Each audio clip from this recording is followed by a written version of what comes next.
안녕하세요. 썰사남 독자 여러분. 저는 환갑을 넘기고 평범한 일상을 살아가고 있는 양복쟁이입니다. 제가 손에 바늘을 잡은 지도 어느덧 40년이 훌쩍 지나 있더라고요. 저는 화려한 기술자도 이름난 장인도 아니지만 그저 맡겨진 옷을 제때 성심껏 만들어 온 사람이지요. 눈에 띄는 인생은 아니었지만 주어진 자리에서 손에 쥔 일을 놓지 않고 살다 보니 어느새 이만큼의 시간이 흘러 있었습니다. 지금까지 살아오면서 저에게도 크고 작은 일들은 많았습니다. 그렇다고 유난스럽게 불행하다고 느껴본 적은 없습니다. 세상 사람들 모두 저마다의 짐을 지고 살아간다는 걸 일찍이 배웠기 때문입니다. 제 몫의 삶을 묵묵히 살아내는 것, 그게 제가 할 수 있는 전부라고 생각하며 살아왔습니다. 그런데 사람 인생이라는 게 참 묘해서 지나고 나면 별일 아닌 것처럼 보이는 하루가 삶의 방향을 바꿔놓는 경우도 있더군요. 그 순간에는 그저 하루를 넘기는 일에 불과했는데 시간이 한참 흐른 뒤에야 그날이 어떤 의미였는지 알게 되는 일 말입니다. 오늘은 제가 평생을 살아오며 보낸 수많은 날들 가운데 유독 마음에 남아있는 하루에 대해 이야기해 보려 합니다. 누군가에게는 그저 스쳐 지나갔을지도 모를 평범한 하루였을 겁니다. 하지만 제게는 다시 한번 삶을 이어갈 힘을 얻게 해준 날이었고, 제가 왜 이 일을 놓지 않고 살아왔는지를 되돌아보게 만든 시간이었습니다. 아주 어린 시절, 저는 부모님을 잃었습니다. 지병이 있던 아버지가 먼저 세상을 떠났고, 그 뒤로 어머니는 생계를 혼자 떠안아야 했습니다. 새벽부터 밤까지 남의 집 일을 하며 버텼지만 몸은 점점 망가져갔고 결국 사고로 어머니마저 갑작스럽게 돌아가셨습니다. 그때 제 나이는 아직 10살도 되지 않았습니다. 형제도 없었고 저를 맡아줄 친척도 마땅치 않았습니다. 당시에는 지금처럼 제도가 잘 갖춰져 있지도 않았고 어린아이 하나를 책임지는 일은 누구에게나 부담이 되는 시절이었죠. 그렇게 저는 보호자가 없는 아이가 되었고 결국 행정 절차를 거쳐 보육원으로 가게 되었습니다. 처음 그곳을 들어가던 날을 아직도 기억합니다. 작은 가방 하나 들고 낯선 건물 앞에 섰는데 그게 앞으로 몇 년을 살아야 할 제 세상이라는 게 실감나지 않았습니다. 밤이 되면 부모님 생각이 더 많이 났습니다. 불을 끄고 나면 돌아가신 어머니가 더욱 그리워서 이불을 뒤집어 쓰고 울던 날도 많았죠.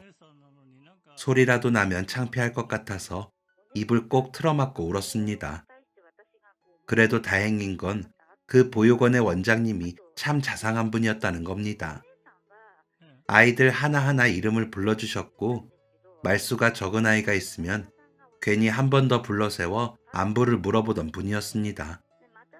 밤 늦게까지 잠을 못 이루고 뒤척이던 날 원장님이 방을 돌다 잠 못 들고 앉아있는 제 곁에 앉으셨던 기억이 있습니다. 광진아, 아직도 안 자고 있었구나. 그냥 잠이 안 와서요. 부모님 생각 많이 나지? 처음엔 다 힘들다. 그래도 여기 있는 동안은 원장님이 부모라 생각하렴.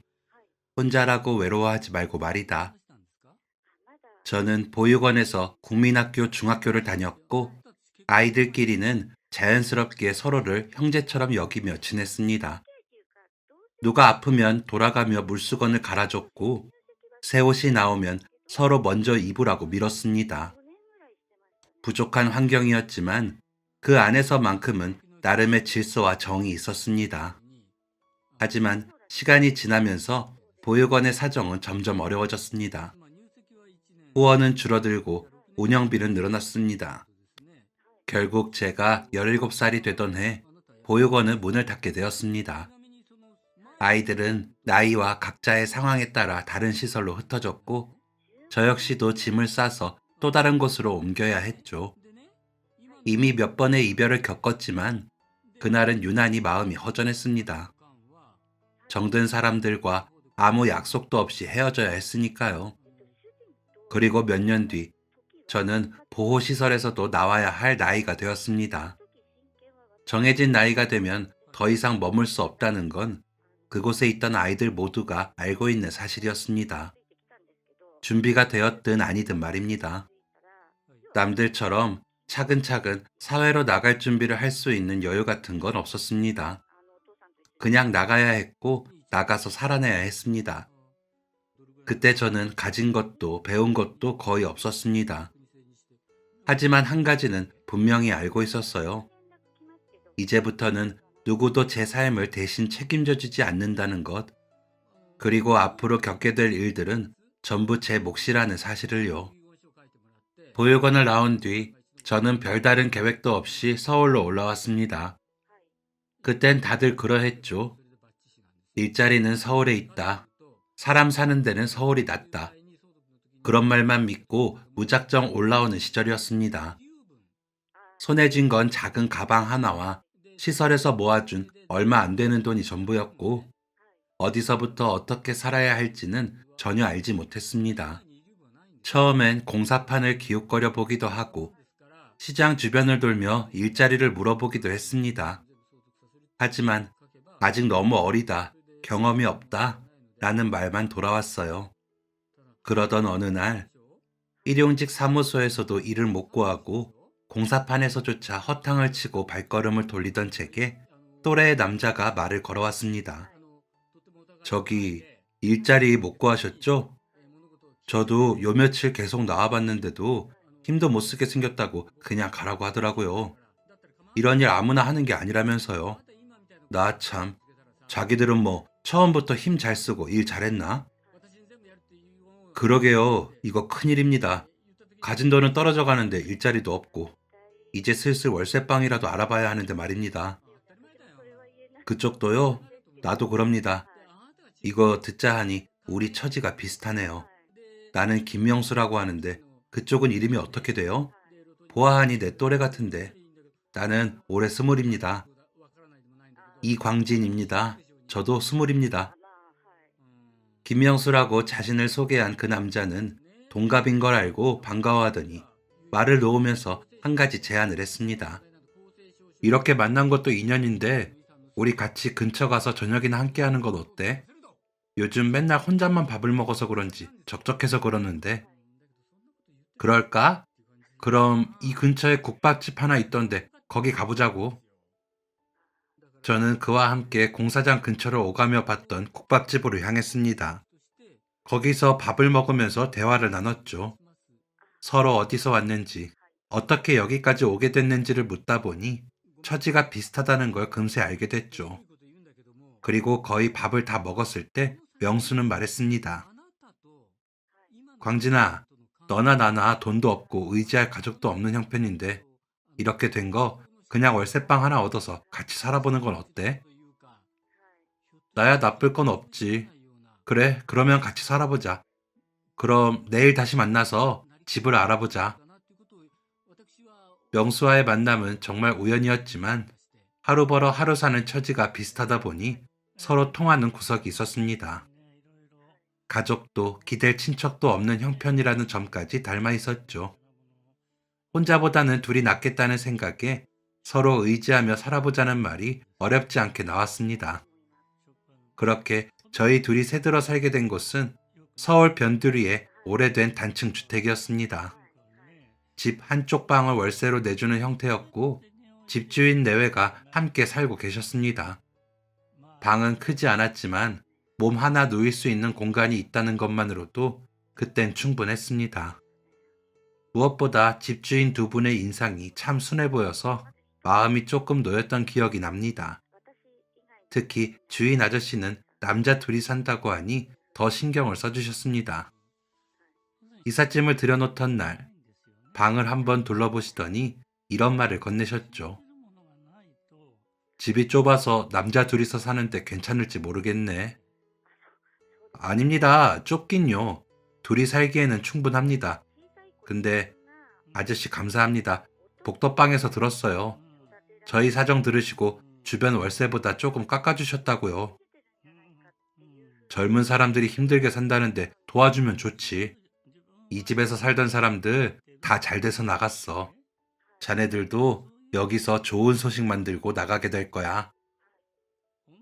그 말이 그때는 그저 덕담처럼 들렸지만 낯선 서울에서 처음으로 누군가에게 기대도 괜찮겠다는 생각이 들게 했습니다.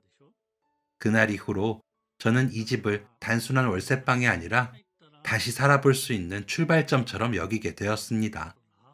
집주인 아저씨는 집에서 조금 떨어진 곳에서 작은 양복점을 운영한다고 했습니다. 말수가 많은 편은 아니었지만 은근히 저희를 챙겨주셨죠. 반찬을 많이 했다며 나눠주시기도 했고, 명절이나 제사가 끝나고 과일이 생기면 슬쩍 문 앞에 놓고 가기도 했습니다. 그럴 때마다 저는 속으로 서울에 와서 처음으로 사람다운 대접을 받는 것 같다는 생각을 했습니다. 집주인을 참 잘 만났다는 생각이 들었고, 큰 행운이다 싶었습니다. 그렇게 친구와 둘이 서울에서의 삶을 시작했습니다. 처음엔 비슷한 처지끼리 의지하며 살면 어떻게든 버틸 수 있을 거라 생각했습니다. 하지만 시간이 지나면서 친구는 점점 달라졌습니다. 저는 하루 벌어 하루 사는 일이더라도 계속 일자리를 찾아다녔습니다. 공장 막일, 식당 설거지, 시장 집 나르는 일까지 가리지 않았습니다. 언젠가는 지금보다는 나아질 수 있을 거라는 막연한 희망 하나로 버텼죠. 반면 친구는 일을 오래 붙잡고 있지 못했습니다. 며칠 나가다 그만두기를 반복했고, 뭘 하고 다니는 건지 집에 들어오는 시간도 들쑥날쑥해졌어요. 어느 날은 밤늦게 들어와 다음날 낮까지 잠만 잤고, 또 어느 날은 며칠씩 집을 비우기도 했습니다. 더 큰 문제는 반반씩 부담하기로 했던 월세와 생활비를 제때 내지 않는 일이 반복됐다는 겁니다. 그럴 때마다 집주인에게 사정을 설명하며 아쉬운 소리를 해야 하는 건 제 몫이었습니다. 저기, 아저씨 계세요? 광진이, 무슨 일이야? 아, 오늘이 월세 날이지? 벌써 한 달이 흘렀구만. 시간이 참 빨라. 그치?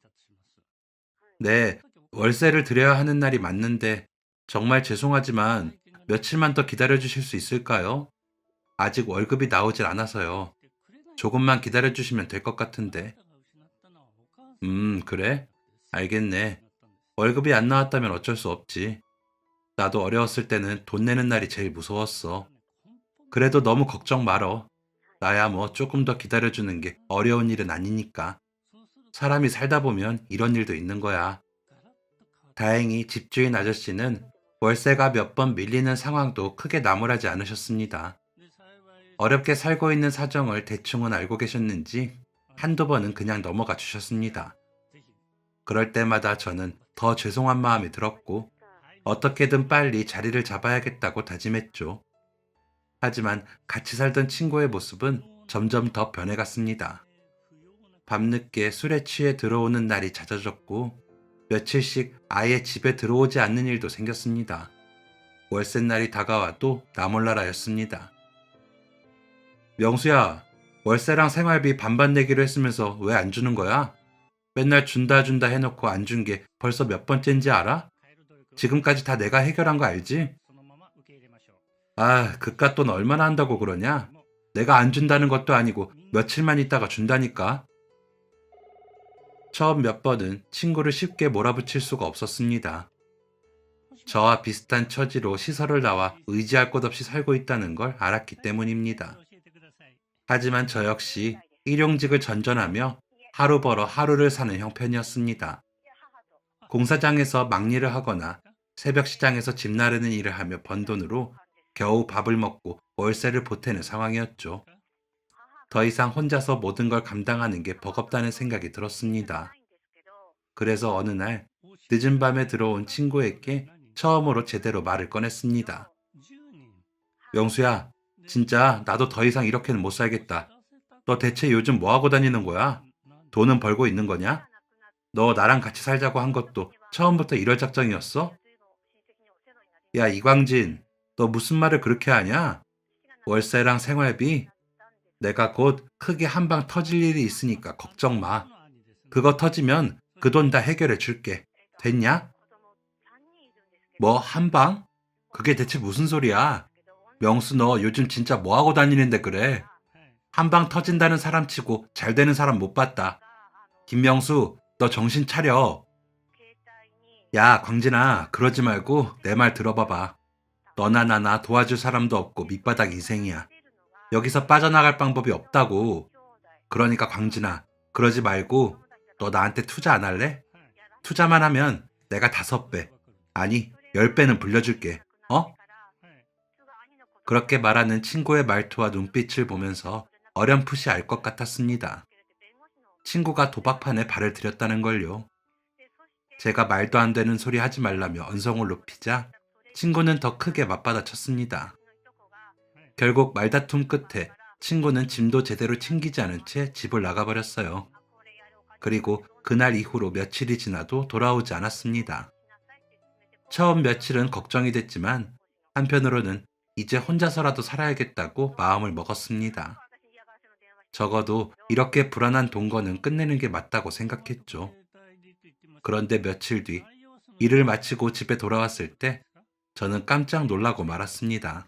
방안이 어지럽게 뒤집혀 있었기 때문입니다. 서랍은 죄다 열려 있었고 옷가지와 생활용품들이 바닥에 흩어져 있었습니다. 그 순간 등골이 서늘해졌습니다. 혹시나 하는 마음으로 월세와 생활비를 모아두었던 곳을 확인해 보니 그 자리에 있어야 할 돈은 이미 사라져 있었습니다. 누구의 소행인지도 바로 알 것 같았습니다. 같이 살던 친구 명수의 짓이었어요. 배신감보다도 막막함이 먼저 밀려왔습니다. 당장 낼 수 있는 돈이 없어진 상황에서 월세 날짜는 이미 코앞으로 다가와 있었기 때문입니다. 결국 저는 또 한 번 월세를 제때 낼 수 없는 처지가 되었습니다. 다음 날 저는 집주인 아저씨를 찾아가 그동안 있었던 일을 모두 말했습니다. 친구와 함께 살게 된 사정부터 돈을 가져간 일까지 숨김없이 털어놓고 어떻게든 돈을 마련해 보겠으니 조금만 시간을 달라고 고개를 숙였어요. 말을 하면서도 제 자신이 너무 초라하게 느껴졌습니다. 아저씨는 제 이야기를 묵묵히 듣고 계시다가 깊은 한숨을 내쉬셨습니다. 자네 사정도 참 딱하게 됐구만. 면목 없습니다. 지금까지 봐주신 것만으로도 죄송스러운데 이번에 또 이렇게 됐네요. 그게 어디 광진이 자네 잘못인가? 근데 앞으로는 어쩔 셈이야? 아직 제대로 된 일자리도 못 구한 것 같은데 이 상태로 혼자서 월세를 계속 낼 수 있겠어? 아저씨는 걱정스러운 눈길로 저를 보셨습니다. 저는 아무 대답도 하지 못한 채 고개만 숙이고 있었습니다. 잠시 침묵이 흐른 뒤 아저씨는 생각도 못했던 이야기를 꺼내셨어요. 광진이, 자네만 괜찮으면 내 양복점에서 일해보면 어떻겠나? 네? 제가요? 응. 마침 우리 가게에 일손이 부족한 참이었거든. 당장 기술이 필요한 일은 아니네. 그동안 내가 지켜봤는데 광진이 자네가 사람이 참 성실하더군. 그래서 같이 일해보자고 하는 거야. 처음에는 힘들겠지만 일단 이 기술 배워두면 나이 들어서도 계속 할 수 있는 일이 될 거야. 어때? 해보겠어? 저야 감사하죠, 아저씨. 아니, 사장님. 저 진짜 열심히 하겠습니다. 당장 앞이 캄캄했던 제게 처음으로 내일을 생각할 수 있는 길이 열린 느낌이었습니다. 그래서 깊이 고민하지도 않은 채 아저씨의 제안을 받아들였어요. 그렇게 저는 집주인 아저씨의 양복점에서 일을 시작하게 되었습니다. 양복점에서의 제 일은 처음부터 기술을 배우는 건 아니었습니다. 아침에 가게 문을 열면 제일 먼저 바닥부터 쓸었고 사장님이 만든 옷을 단정히 걸어두고 다림질이 필요한 게 있으면 배운 대로 각을 잡아 다려놓았죠. 그리고 며칠 후 사장님은 양복점에서 일하는 사람도 깔끔하게 차려입어야 한다면서 저한테도 양복 한 벌을 해주셨습니다. 사장님, 이거 너무 좋은 거 아닌가요? 제가 이걸 살 돈도 없는데요. 누가 광진이 자네한테 돈 달라고 그랬나? 이거는 내가 우리 직원한테 해주는 걸세. 이렇게 입어야 양복점에서 일하는 티가 나지. 후줄근하게 입고 있으면 안 돼.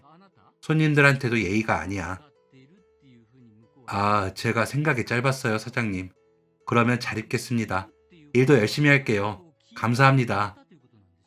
하루 종일 서서 일하다 보면 다리는 퉁퉁 붓고 집에 돌아오면 손끝에 다리미 열기가 남아 얼얼했습니다. 그래도 힘들다는 생각은 들지 않았어요. 적어도 오늘 하루는 할 일이 있었고 내일도 다시 나갈 곳이 있다는 게 버티게 해줬습니다. 사장님은 제가 일하다가 실수하면 조용히 다시 알려주셨고 잘한 날에는 칭찬도 아끼지 않으셨습니다. 제게 수많은 기회를 주신 사장님의 배려에 보답하고 싶었습니다. 그래서 누가 보지 않아도 정말 열심히 일했어요. 그러자 일도 손에 익기 시작했고 허드렛 일 대신 사장님 옆에서 손님들의 신체 치수를 재기도 했습니다.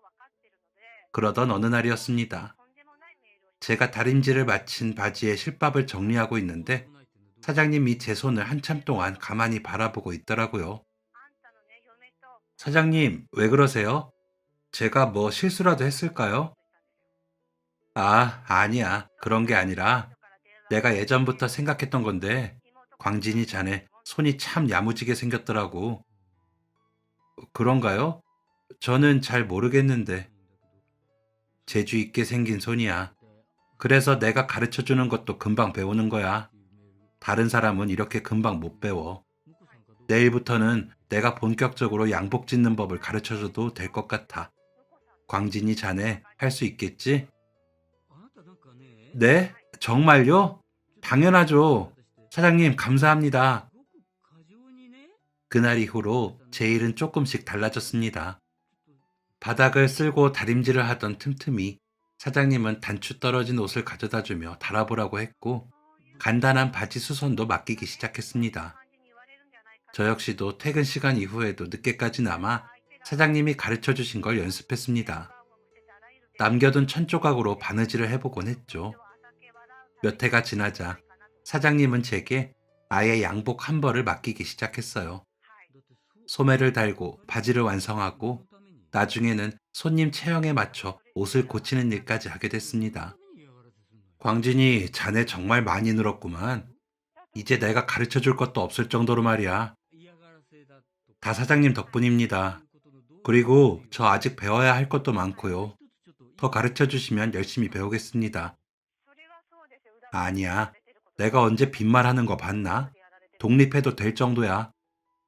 다른 길은 없다는 생각으로 배우고 일하다 보니 제가 양복점에 출근한 지도 어느덧 10년이 지나 있었습니다. 제가 나이를 먹고 실력이 발전한 동안 사장님의 건강은 눈에 띄게 나빠졌어요. 허리를 제대로 펴지 못했고 계단을 오를 때마다 숨을 고르는 일이 잦아졌습니다. 병원에 다녀오시는 일도 종종 있었고요. 사장님, 오셨어요? 병원에서는 뭐래요? 뭐, 결국에는 늙어서 그런 거지 뭐. 늘상 하는 말만 듣고 왔어. 아휴, 나도 이제 이 가게를 접어야 할 모양이야. 네? 가게를요? 아쉽지 않으세요? 그래도 사장님이 오랜 시간 일한 곳이잖아요. 그렇지. 마음 같아서는 아들한테 물려주고 싶기도 한데 다들 이미 다른 일을 하고 있으니 아쉬워도 어쩔 수 없지.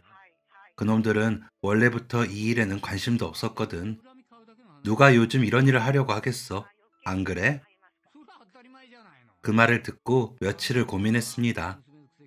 저 역시 언젠가는 제 이름으로 된 가게를 하나 갖고 싶다는 생각을 해오고 있었기 때문입니다. 기술도 어느 정도 익혔고 손님들과 얼굴도 트여 있었습니다. 무엇보다 이 가게만큼은 누구보다 잘 알고 있다는 자신이 있었습니다. 그래서 하루는 퇴근하기 전에 사장님께 조심스럽게 말을 꺼냈습니다. 저기 사장님, 드릴 말씀이 있습니다. 할 말? 그게 뭔가? 혹시 괜찮으시다면 이 가게 말입니다.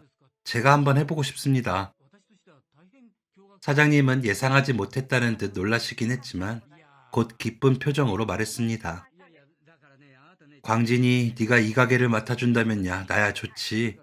사실 그 생각도 안 해본 건 아닌데 네가 부담스러워할까 봐 말을 못했었어. 양복점에 저도 많은 추억이 있기도 하고 저도 언젠가는 사장님께 배운 기술로 양복점을 내보고 싶다는 생각을 했습니다. 괜찮으시다면 제가 인수하겠습니다. 얼마 뒤 사장님은 양복점을 제게 넘겨주셨습니다. 시세보다 훨씬 낮은 금액이었어요. 제 형편을 알고 있었던 사장님은 그것도 한 번에 치르지 않아도 된다고 했고 3년간 나눠낼 수 있게 배려해 주셨습니다. 그 말에 저는 고개를 깊이 숙일 수밖에 없었습니다. 그동안 받은 도움과 고마움이 한꺼번에 밀려왔기 때문이었죠. 사장님, 이렇게까지 해주셔도 되는 겁니까? 저야 감사하지만. 아니야. 광진이 자네가 가게 인수한다고 해서 나도 기뻤네. 그리고 이 가게를 아끼고 정성 들일 사람은 자네밖에 없는 것 같아. 앞으로도 이 양복점 잘 운영해달라고 그러는 거니까 부담 갖지 말어. 그래도요, 제가 사장님한테 잘해드린 것도 없는데 항상 도움만 받는 것 같아서 죄송하네요. 사장님한테 받은 건 평생 갚아도 다 못 갚을 것 같습니다. 갚으려고 하지 말고 그냥 계속 잘해. 이 가게 문 닫지 않고 자네 손으로 옷 만들어주는 걸로 충분해. 네, 사장님. 제가 이 가게 사장님 이름에 부끄럽지 않게 지키겠습니다. 그렇게 저는 누군가의 호의로 시작한 양복점에서 제 이름을 걸고 바늘을 잡게 되었습니다. 양복점을 맡아 운영하면서 막막하기만 했던 제 삶은 하나씩 풀려갔습니다. 돈도 모을 수 있었고, 원래 약속했던 3년보다 더 일찍 잔금도 치를 수 있었죠. 그리고 나중에는 조금 늦은 나이지만 가정도 꾸리게 됐습니다. 아내는 저와 비슷한 형편이었고 소박하고 검소한 사람이었습니다. 서로의 사정을 잘 알기에 화려한 결혼식 대신 조용히 혼인신고를 하고 살림을 시작했습니다. 아내는 제 손기술과 성실함을 믿어주었고 저는 그 믿음에 보답하고자 하루도 허투루 보내지 않으려 애썼어요. 항상 같은 시간에 가게 문을 열었고 손님이 없어도 다림질을 하거나 원단을 정리하며 시간을 보냈습니다. 한 벌을 만들더라도 대충은 없었습니다. 몸에 맞는지, 어깨선은 자연스러운지, 소매 길이는 생활에 불편함이 없는지까지 몇 번이고 확인했습니다. 그렇게 정성을 들이다 보니 저한테 옷을 한 번 맞춰본 손님이 다시 찾아오는 일도 조금씩 늘어났습니다. 큰 돈을 벌지는 못했습니다. 남들처럼 집을 사고 차를 바꾸는 삶은 아니었지만 월세 밀리지 않고 아이 키우며 살 정도는 됐습니다. 그 시절만 해도 결혼식이나 상견례, 중요한 자리가 있으면 맞춤 양복을 하는 사람이 적지 않았기 때문에 가게는 크지 않아도 버틸 힘은 있었습니다. 하지만 세월이 흐르면서 사정은 달라졌습니다. 어느 순간부터 길거리에 대형 의류 매장이 하나둘 늘어났고 백화점에는 기성 정장이 진열되었죠. 맞춤 양복보다 가격도 훨씬 저렴했고 굳이 시간을 들여 맞출 필요가 없다는 이유로 손님들의 발길은 점점 줄어들었습니다. 예전엔 하루에 한 명이라도 상담이 있었는데 나중에는 며칠을 기다려도 손님은 없고 문만 열어두다 닫는 날이 많아졌습니다. 매달마다 나가야 할 돈은 많았지만 손에 쥐는 돈은 그만큼 줄어들었죠. 어느 날 아내가 조심스럽게 가게 이야기를 꺼냈습니다. 여보, 당신 양복점 말이에요. 정리하는 게 어때요? 어? 갑자기 왜 그런 소리 하는 거야? 오다 보니까 우리 가게 옆에 또 대형 양복점 생긴다는 소식이 있더라고요. 안 그래도 요즘 손님이 줄어서 힘들다면서요. 아내의 말은 틀린 게 없었습니다. 그래서 대꾸를 하지 못하고 조용히 듣고만 있었죠. 아내는 계속 말했습니다. 여보, 이제 우리 둘만 있는 게 아니잖아요. 애들이 더 크면 앞으로 들어갈 돈도 더 많이 필요할 텐데, 가게 정리하고 지금이라도 다른 일을 해봐야 하지 않을까 싶은데, 당신 생각은 어때요? 당신 말도 틀린 건 아니지만, 막상 접으려고 하면 아쉽기도 해서 말이야. 당신 뜻은 알았으니까 내가 조금만 더 생각을 해볼게. 아내의 말에는 걱정이 가득 담겨 있었습니다. 저 역시 마음속으로는 같은 고민을 하고 있었기에 쉽게 대답하지 못한 채 며칠이 흘렀습니다. 그리고 그날도 손님 한 명 찾아오지 않는 가게 안에서 멍하니 시간을 보내고 있었습니다. 그때 가게 문이 열리며 20대 중반쯤으로 보이는 앳된 청년이 들어왔습니다. 어서 오세요. 양복 맞추시려고요? 아, 그게 좀 둘러봐도 될까요? 그럼요. 여기 있는 것들이 제가 직접 다 만든 겁니다. 편하게 한번 보시고 마음에 드는 디자인이나 궁금한 거 있으면 언제든지 물어보시면 됩니다. 청년은 누가 봐도 이런 곳은 처음 왔다는 어색한 몸짓으로 가게에 걸린 옷을 둘러봤습니다. 그의 옷차림은 깔끔하지 못했고 얼굴에는 긴장과 초조함이 그대로 드러나 있었습니다. 한참을 양복을 보면서 적혀 있는 가격도 확인하던 남자가 조용히 제 앞으로 다가왔습니다. 손님, 다 둘러보셨어요? 마음에 드는 디자인 있으셨나요? 저기, 사장님, 혹시 양복을 빌릴 수도 있을까요? 아, 죄송하지만, 손님, 저희 가게는 양복을 맞춰서 만들어 드리는 곳이라 옷을 빌려드리진 않습니다. 벽에 걸린 것들도 전부 치수 맞추기 위한 샘플이라 그대로 입으시기엔 맞지 않을 거고요. 순간 당황스러웠습니다. 양복을 빌려주는 가게는 아니었으니까요. 아니라고 말하면 끝날 일이었지만 청년의 표정이 너무 급해 보였기에 대체 무슨 일이 있는 건지 궁금해졌습니다. 손님, 혹시 실례가 되지 않는다면 왜 그러신지 여쭤봐도 될까요? 사실 며칠 뒤에 중요한 면접이 있는데요. 제가 정장을 새로 살 형편이 되지 않아서요. 염치 없는 부탁인 건 알지만 혹시나 해서 들어와 봤습니다. 사장님, 빌려만 주신다면 정말 깨끗하게 입고 바로 돌려드리겠습니다. 말끝마다 고개를 숙이는 모습이 무척이나 절박해 보였습니다. 그 청년의 얼굴을 보고 있자니 문득 제 젊은 시절이 떠올랐습니다. 월세를 조금만 밀어달라고 말해야 했던 날들, 내일이 보이지 않아도 어떻게든 버텨보겠다고 마음먹던 순간들, 그 청년이 내뱉는 말 한마디, 숨 고르는 모습 하나하나에서 그때의 제가 겹쳐 보였습니다. 그래서 저는 이렇게 말했습니다. 아무리 그래도 맞춤 양복이라서 빌려주는 건 어렵습니다. 대신 양복 한 벌 지어드리겠습니다. 네? 아, 그게 맞춤 양복은 비싸지 않나요? 사장님, 저한테는 그만한 돈이 없습니다. 싸게 해주신다고 해도요. 마침 연습용 원단이 있어서 그래요. 비싼 천도 아니고 손 풀려고 만들어 보려던 거니까 부담 갖지 않아도 됩니다. 자, 이쪽으로 와서 자세를 똑바로 하고 서보세요. 치수 좀 재볼게요. 청년은 쭈뼛대며 제가 말한 곳으로 걸어와 섰습니다. 그리고 치수를 재고 있는데 그가 말했습니다. 저기 사장님, 정말 이래도 괜찮으신 건가요? 아무리 생각해도 이건 너무 죄송스러워서요.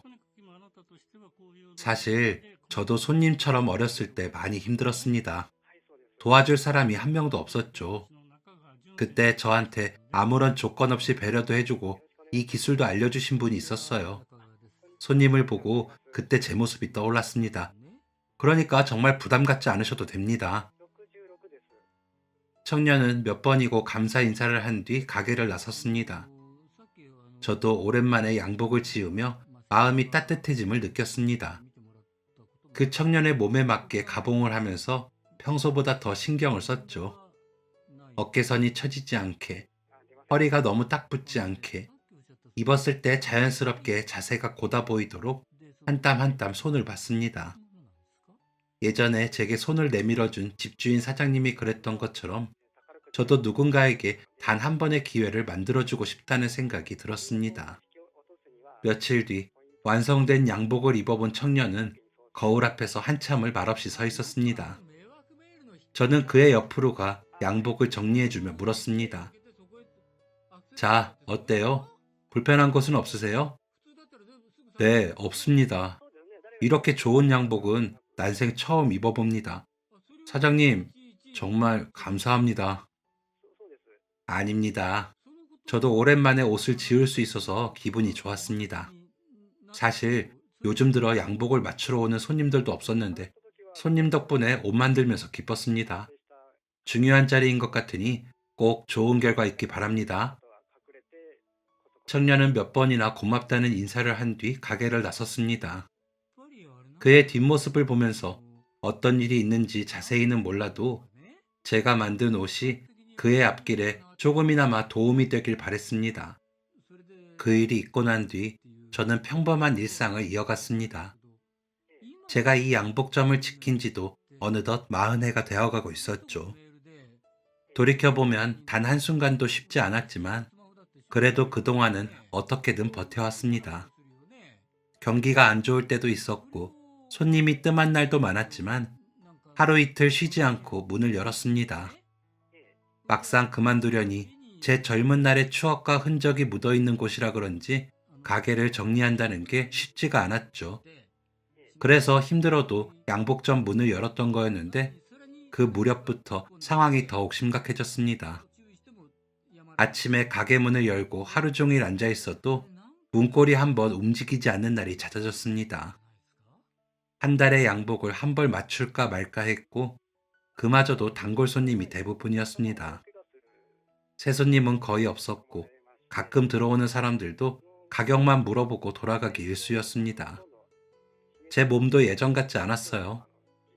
오래 서서 재단을 하다 보면 허리가 먼저 뻐근하게 반응했고 밤이 되면 손마디가 욱신거렸습니다. 그래도 쉬면 더 불안해질 것 같아 아픈 몸을 이끌고 매일같이 가게 문을 열었습니다. 그런데 버는 돈보다 나가는 돈이 더 많아지기 시작하더라고요. 원단 값은 날이 갈수록 올랐는데 양복 값은 함부로 올릴 수도 없었습니다. 보다 못한 아내가 이번에는 단호하게 말했습니다.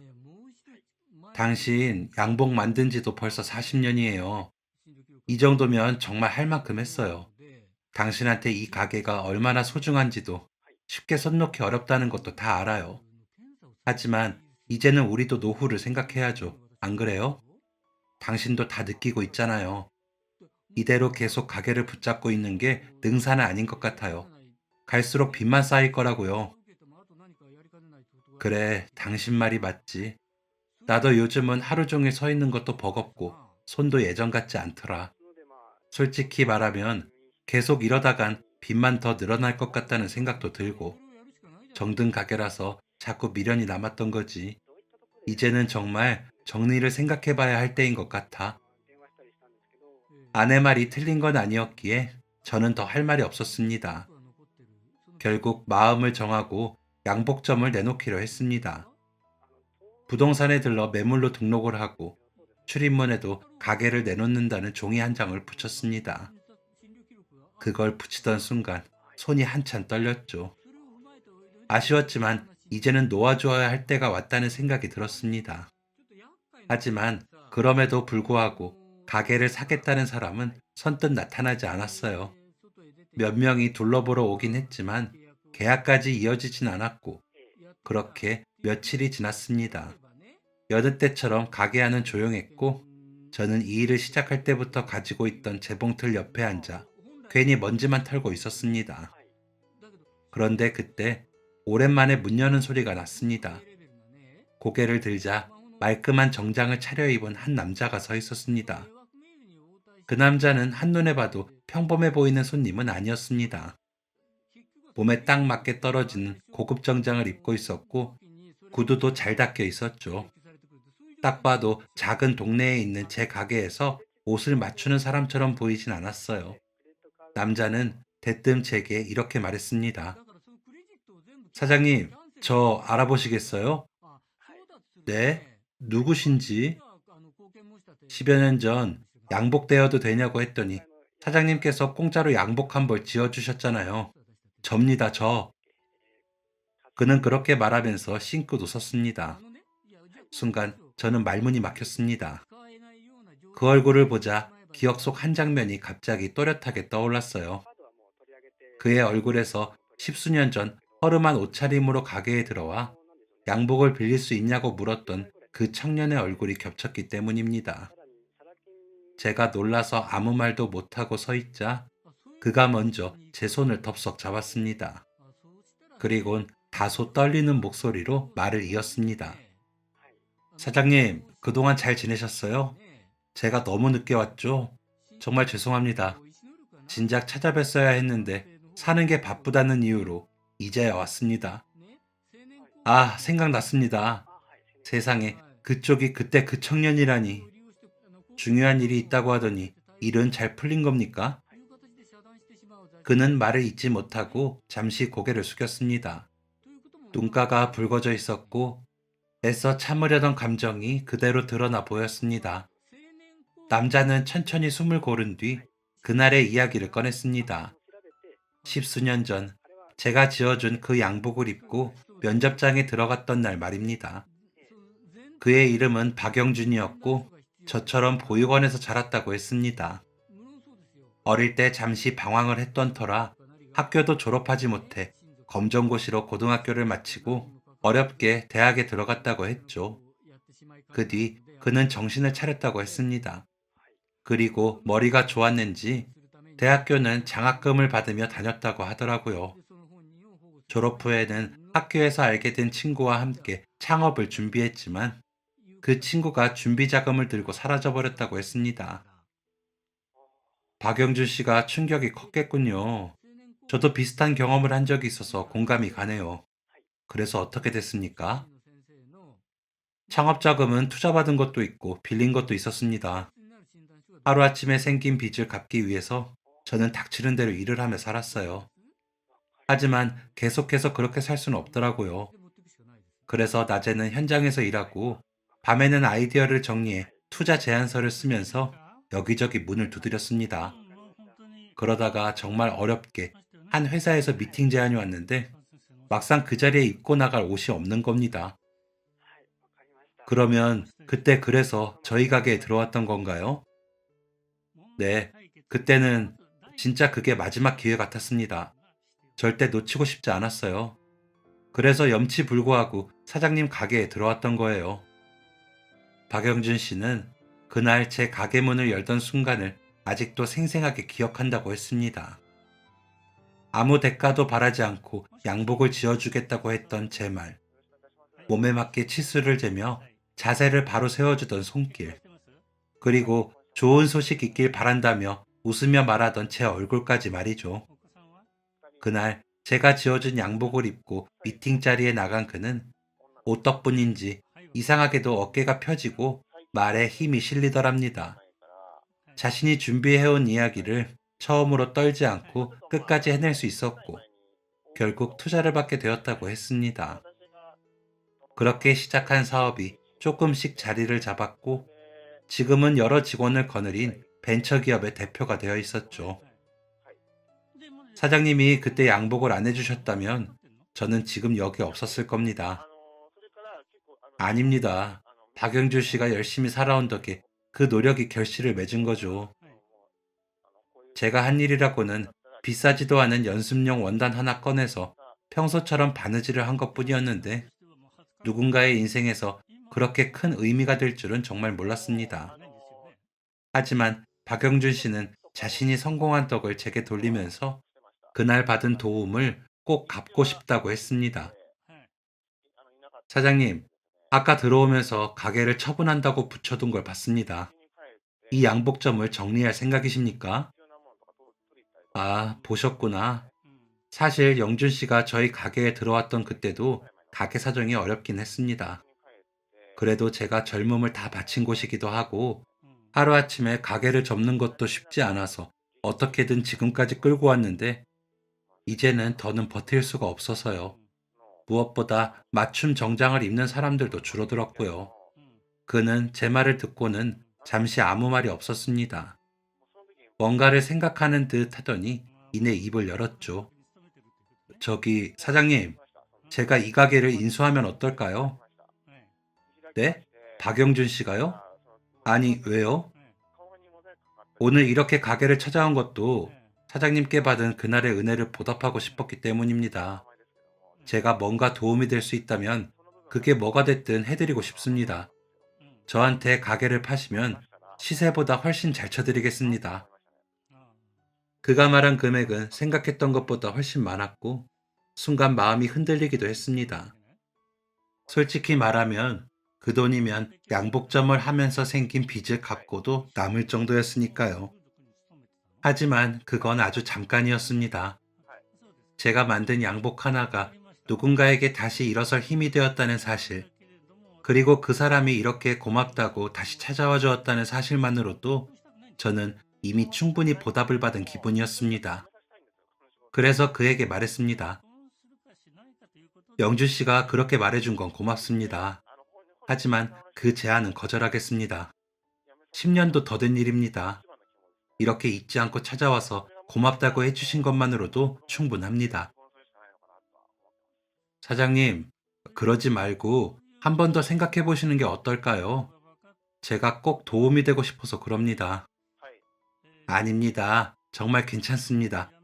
그리고 오늘 저도 다시 한번 느꼈습니다. 제가 만든 옷이 누군가에게 큰 도움이 됐다면 그것만으로 저는 뿌듯합니다. 결국 그는 제 뜻을 존중해 주었습니다. 가게 인수 이야기는 더 꺼내지 않았고 대신 고개를 깊이 숙여 인사를 한 뒤 가게를 나섰습니다.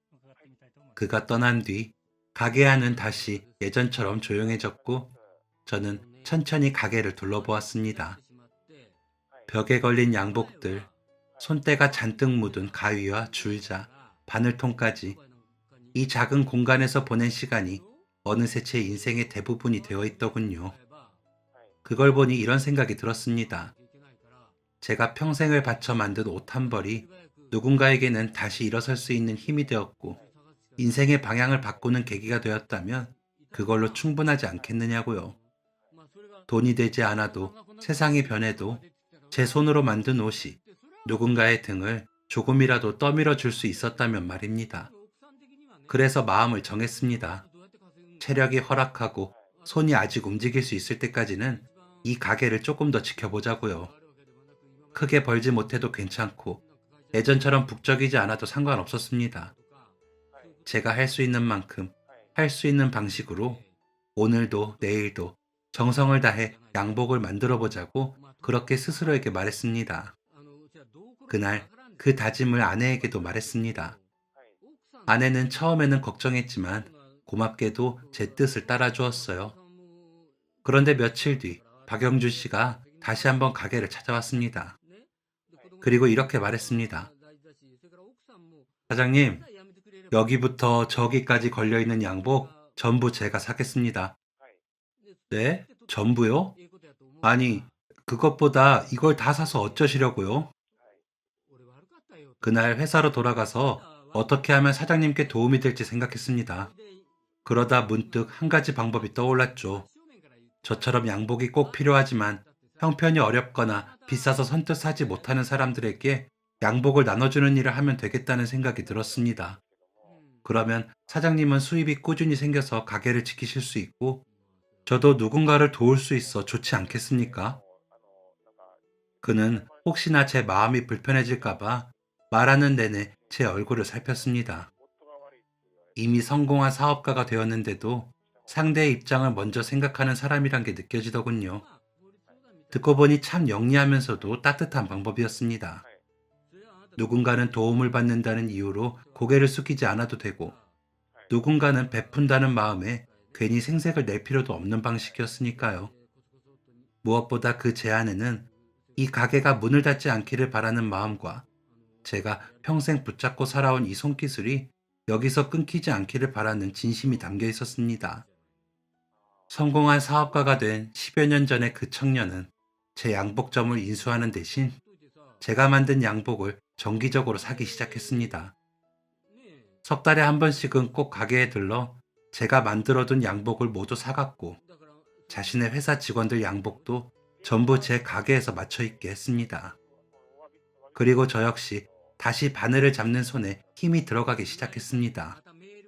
예전처럼 바늘을 잡고 있으면 손끝이 저릿저릿 아프기도 했지만 이상하게도 그 통증이 싫지 않았습니다. 이제는 단순히 옷을 만들어 파는 게 아니라 누군가의 첫 출발을 함께 준비해주고 있다는 생각이 들었기 때문입니다. 면접장에 들어서는 청년의 뒷모습, 처음으로 명함을 내미는 순간까지도 제 양복이 함께하겠구나 싶어 더 신경 쓰게 됐습니다. 덕분에 문을 닫을 뻔했던 제 양복점도 다시 숨을 이어갈 수 있었습니다. 큰 돈을 버는 가게는 아니지만 적어도 오늘 하루를 견디고 내일도 셔터를 올릴 수 있는 힘은 남게 된 셈이죠. 아내도 어느 순간부터는 가게 얘기를 꺼내며 한숨을 쉬지 않게 됐습니다. 대신 당신 얼굴이 좀 편해 보인다 라는 말을 종종 했고, 저 역시 언제 문을 닫아야 할지만 계산하던 예전과 달리 오늘은 어떤 옷을 만들지 생각하게 되었습니다. 물론 여전히 쉽지 않은 날도 있습니다. 하루 종일 손님이 한 명도 없는 날도 있고, 몸이 따라주지 않아 바늘을 내려놓고 한참을 쉬어야 할 때도 있습니다. 하지만 예전처럼 이제 그만해야 하나 라는 생각에만 붙잡혀 있진 않습니다. 저는 이제 압니다. 제가 평생 붙잡고 살아온 이 일이 돈을 많이 벌게 해주진 않았어도 누군가의 인생 한가운데서 조용히 버팀목이 되어줄 수 있다는 걸요. 언젠가는 이 가게도 문을 닫겠죠. 그날이 내일일 수도 있고 몇 해 뒤일 수도 있을 겁니다. 하지만 적어도 지금은 제가 할 수 있을 때까지는 바늘을 놓지 않으려 합니다. 그래서 저는 오늘도 가게 불을 켜고 양복을 만들 때 쓰는 도구들을 챙깁니다. 누군가의 첫 출근날, 누군가의 중요한 면접 자리에서 제 손을 거친 양복이 조금이라도 힘이 되어주길 바라면서 말입니다. 긴 이야기 들어주신 썰사남 시청자님들 감사드립니다. 모두 건강하십시오. 지금까지 사연 들어주셔서 감사합니다. 사연이 재밌으셨다면 구독과 좋아요를 눌러주세요. 감사합니다. 안녕히 계세요.